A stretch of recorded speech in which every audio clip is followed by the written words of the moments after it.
Well, I got in the business because I was working for an electrical contracting firm. Then I left, and I went back to New York for 3 months, and then I was desperate. So I thought, hell, I could get into sales. My ass has not moved for 25 years. I would say back in the mid to late 90s, I was doing, well, it all kind of goes the same story. I had a situation, I can't remember the houses, street names, but I can tell you that I had a listing on Parkway, and I took the people on Parkway to a house on Darren. I took the people from Darren to a house in Oildale. I took the people from the house in Oildale to another one in the Northwest, and I took the ones from the Northwest to a new Kyle Carter home. So I had like double-ended 4 deals out of that group, and that all took like 7 days. That was the best story. That was a good success story. I bet you made a shitload of money on that. Yeah, I made a shitload of money on that one.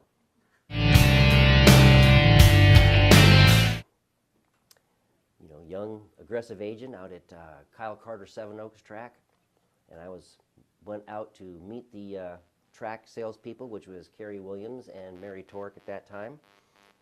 You know, I was a little heavier than I am now, but they have a real nice setup in their model. They had this couch with 2, cushions with the crack in the middle.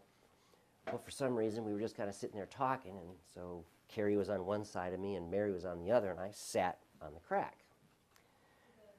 Well, somehow when I moved, I split the seam of my pants. I didn't really know what I was doing, but when I moved, I heard the tear, and you kind of reach down and see and go, oh, and I had clients coming in.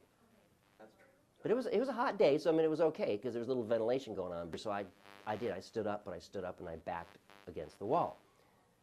Well, I guess Mary had caught a glimpse of my white shorts, so to make a short story long, I had to run home, which thank God was right close, change pants and come back and put the appointment together. Then I lost weight.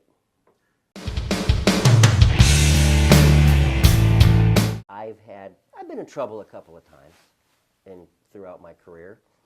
And if it wasn't for the brokers that own and run this place, I probably would have been in a bit more trouble than I was. A couple of grievances here and there, but who's counting? So I would say the support that our brokers give us, we're always right. We're always right till we're proven wrong. Innocent till proven guilty. And I think that's the attitude they have. Our staff is probably, I would say, without trying to be obnoxious or facetious, the best in the business. And what our staff does for us to keep us, on a daily moving basis is important. I couldn't do it. I'm a single real estate agent. I don't have a team or a staff. And our company staff, our flyers, our mailings, whatever, is all done by our staff, and I appreciate it. And I don't think anybody offers that other than Coldwell Banker. A new agent coming in is going to be basically coming in blind. They're better off than we are, because they're not going to know what the hell it's all about anyway. They're going to see, okay, great, so I'm going to lose 14 offers and for the same guy. What the hell? This is the way it's supposed to be. 4 or 5 years ago, we couldn't keep a house on the market. Now you still can't keep a house on the market, but the inventory is very low. For the seasoned agent, this too will pass. It has to pass. It may be a year, maybe 3 years, maybe 4 years. It's either you buckle down and just keep your nose going, keep your nose on the grindstone, or you get the hell out, find something else to do. But the market will come back. It has to. People have to live in homes.